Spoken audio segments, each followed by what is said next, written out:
ترکیہ اور پاکستان دو دل ایک جان، ہمیشہ ایک دوسرے کے ساتھ کھڑے رہنے کا عہد، دو طرفہ تجارت 5 ارب ڈالر تک پہنچانے کے مشترکہ ہدف کے حصول کا عزم۔ وزیر اعظم اور ترک صدر کی مشترکہ نیوز کانفرنس۔ شہباز شریف نے کہا پاکستان کو ترکیہ کے ساتھ اپنی دوستی پر فخر ہے۔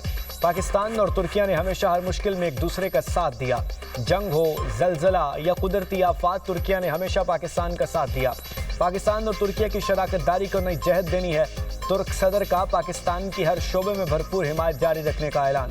طیب اردوان کا اسلام آباد MOU پر دستخط کا خیر مقدم۔ کہتے ہیں عالمی امن کے لیے اسلام آباد مفاہمتی یادداشت انتہائی اہم ہے۔ اسرائیل خطے میں امن کو نقصان پہنچانے کی کوشش نہ کرے۔ وزیر اعظم شہباز شریف اور ترک صدر طیب اردوان کی استنبول کے وحدتین محل میں ملاقات۔ دو طرفہ تعلقات کی مثبت پیش رفت پر اطمینان کا اظہار۔ پاکستان ترکیہ اسٹریٹجک شراکت داری کے تمام پہلوؤں کا احاطہ، تجارت، سرمایہ کاری، دفاعی تعاون، توانائی، ٹیکنالوجی پر توجہ مرکوز۔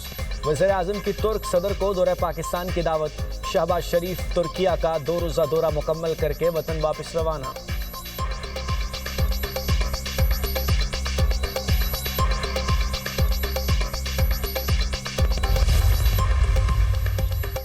امید ہے آئندہ 2 ماہ میں امریکہ اور ایران کے درمیان پائیدار امن معاہدہ طے ہو جائے گا۔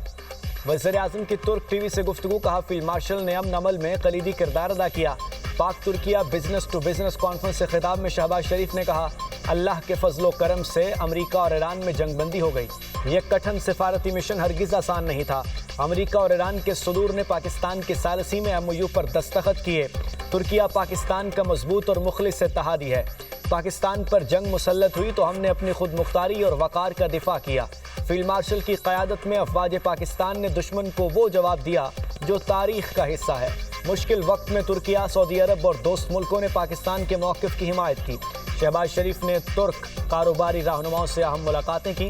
پاکستان کے ترجیحی شعبوں میں سرمایہ کاری کا دائرہ کار بڑھانے کی دعوت دی۔ دو طرفہ تعلقات کو مضبوط اقتصادی اور سرمایہ کاری شراکت داری میں تبدیل کرنے کی اہمیت پر زور۔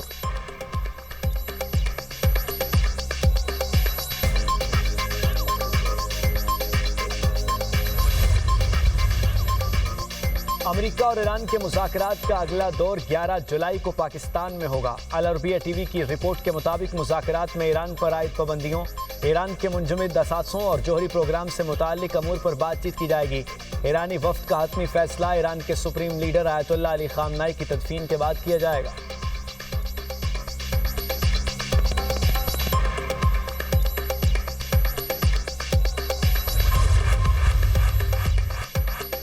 شہید ایرانی سپریم لیڈر علی خامنائی کی تعزیتی تقریبات۔ آیت اللہ علی خامنائی کے تابوت کا عوامی دیدار۔ شہید سپریم لیڈر کے ساتھ ان کے اہل خانہ کے تابوت بھی موجود۔ شہداء کے تابوتوں کے گرد شیشے کا خصوصی حصار قائم۔ لاکھوں افراد کی شہداء کو خراج عقیدت پیش کرنے کے لیے تہران آمد۔ گرینڈ مسلح کمپلیکس میں اطراف کی سڑکیں سوگواروں سے بھر گئیں۔ تہران میٹرو اسٹیشنز کے باہر بھی بڑی تعداد میں لوگ جمع۔ پیر کو تہران میں مرکزی جلوس نکالا جائے گا، اس کے بعد میت کو قم منتقل کیا جائے گا، جہاں سے جسد خاتکی کو عراقی شہر نجف اور کربلا لے جایا جائے گا۔ 9 جولائی کو شہید سپریم لیڈر کی ان کے آبائی شہر مشہد میں تدفین کی جائے گی۔ ایرانی میڈیا کے مطابق علی خامنائی اور ان کے اہل خانہ کی نماز جنازہ تہران میں جعفر سبحانی تبریزی، قم میں ناصر مکارم شرازی اور مشہد میں حسین نوری ہمدانی پڑھائیں گے۔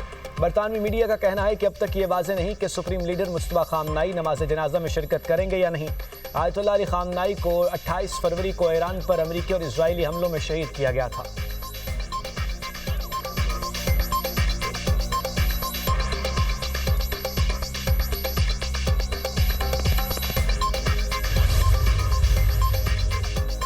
امریکی صدر ڈونلڈ ٹرمپ آیت اللہ علی خامنائی کے جنازے پر لوگوں کو روتے دیکھ کر حیران۔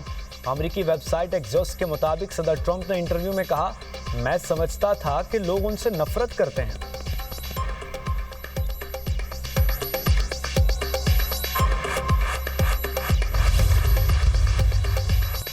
آبِ ہرمز خطے سے باہر کی قوتوں کا فوجی میدان نہیں، ایران نے خبردار کر دیا۔ نائب وزیر خارجہ قاسم غریب آبادی کا کہنا ہے کہ آبِ ہرمز کی سلامتی کا ضامن ہونے کے ناطے آبی گزرگاہ میں کسی بھی فوجی نقل و حرکت کے بارے میں خبردار کرتے ہیں۔ آبِ ہرمز کی سلامتی کی ذمہ داری ساحلی ریاستوں پر عائد ہوتی ہے۔ بحران پیدا کرنے والوں کو اپنی مہم جوئی کے نتائج بھگتنا ہوں گے۔ ایران کے قائم مقام وزیر دفاع میجر مجید ابن الرضا نے کہا اگر وعدوں کی خلاف ورزی کی گئی تو ایران ضروری اور فیصلہ کن جواب دے گا۔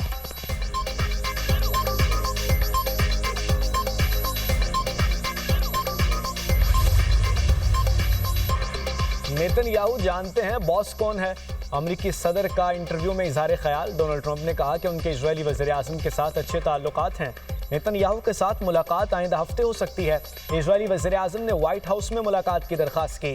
امریکہ چاہتا تو خامنائی کے جنازے میں ایرانی قیادت کو نشانہ بنا سکتا تھا۔ امریکہ ایک ہی حملے میں سب کو ختم کر سکتا تھا، مگر ایسا نہیں کیا۔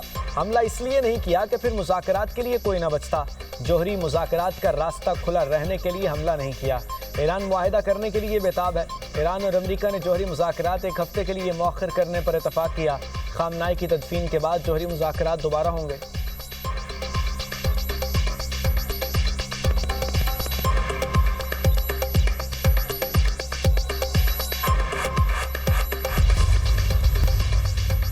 یہ شاید اب تک کی سب سے شرمناک کہانی ہے۔ وزیر دفاع خواجہ آصف کا رد عمل، کہا آمد سے چند روز قبل ایوارڈز تخلیق کیے گئے۔ سرٹیفکیٹ کسی سستے اے آئی ماڈل کے ذریعے تیار کیے گئے۔ ان میں املا کی واضح غلطیاں موجود ہیں۔ یہ منصوبہ بند اعزاز یا تو سستی قسم کی مقبولیت حاصل کرنے کی بدترین کوشش ہے یا پھر خوشامد کی انتہائی مذموم شکل ہے۔ مودی بھارتی قوم کو شرمندگی سے دوچار کر رہے ہیں۔ وہ قومی سطح پر باعث شرمندگی بن چکے ہیں۔ وزیر اطلاعات عطاءاللہ تارڑ نے کہا کہ بھارت میں مصنوعی وقار کی سیاست سنگین سوالات کو جنم دے رہی ہے۔ دورے سے چند روز قبل غیر ملکی اعزازات کی تخلیق سوالیہ نشان ہے۔ اعزازی اسناد میں املا کی غلطیاں بھی شرمندگی کا باعث ہیں۔ اعزاز حاصل کرنے والا پہلا اور واحد فرد بن جانا امیج مینجمنٹ کی ناکامی ہے۔ نفرت اور مبنی پالیسیز کے باوجود بیرون ملک اعزازات کی تشہیر کی گئی۔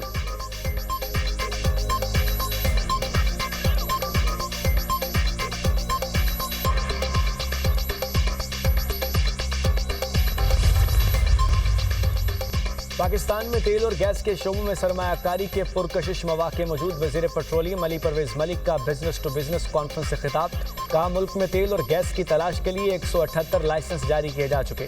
پاکستان میں تیل اور گیس کی طلب ملکی پیداوار سے کہیں زیادہ ہے۔ معیشت کی ترقی کے ساتھ توانائی کی ضروریات میں اضافہ ہو رہا ہے۔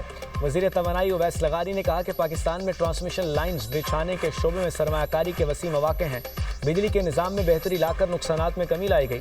مشیر نجکاری محمد علی بولے، سرمایہ کاری کے فروغ اور نجی شعبے کی حوصلہ افزائی ہماری پہلی ترجیح ہے۔ پاکستان کی معیشت مستحکم ہے۔ وزیر آئی ٹی شیزہ فاطمہ نے کہا کہ پاکستان میں فری لانسرز کی تعداد بہت بڑی ہے۔ ملک میں 26,000 I T technology companies registered ہیں۔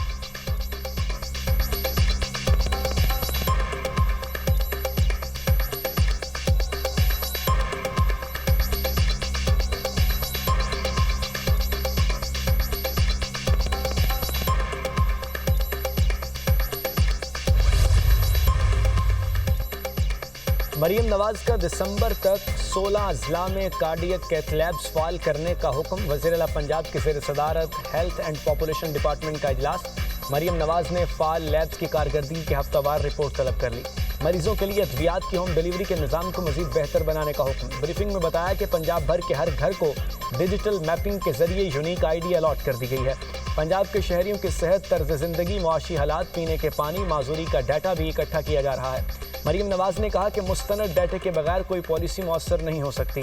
ڈیٹا نہیں ہوگا تو کیسے پتہ چلے گا کہاں کتنے مریض اور کتنی ادویات کی ضرورت ہے؟ یہ وہ بنیادی مسائل ہیں جن پر آج تک کسی نے بات نہیں کی۔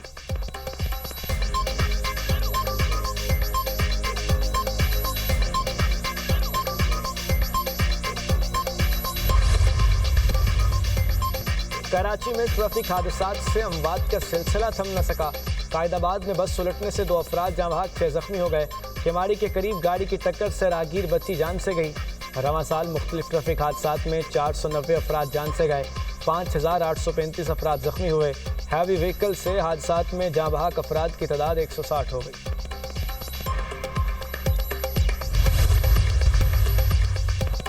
وینزویلا میں خوفناک زلزلہ، ہلاکتوں کی تعداد 2,954 ہو گئی۔ وزارت اطلاعات وینزویلا کے مطابق زلزلے کے باعث 16,592 افراد زخمی ہوئے، 6,309 بھیگر ہوئے۔ میڈیکل ٹیموں نے 22,445 افراد کی طبی سہولیات فراہم کی۔ متاثرہ افراد کی مدد کے لیے 3,281 غیر ملکی ریسکیو ورکرز سمیت 30,000 اہلکار تعینات ہیں۔ زندہ بچ جانے والوں کی تلاش کے لیے امدادی اور ریسکیو کارروائیاں جاری ہیں۔ وینزویلا میں 7.2 اور 7.5 شدت کے 2 زلزلے آئے۔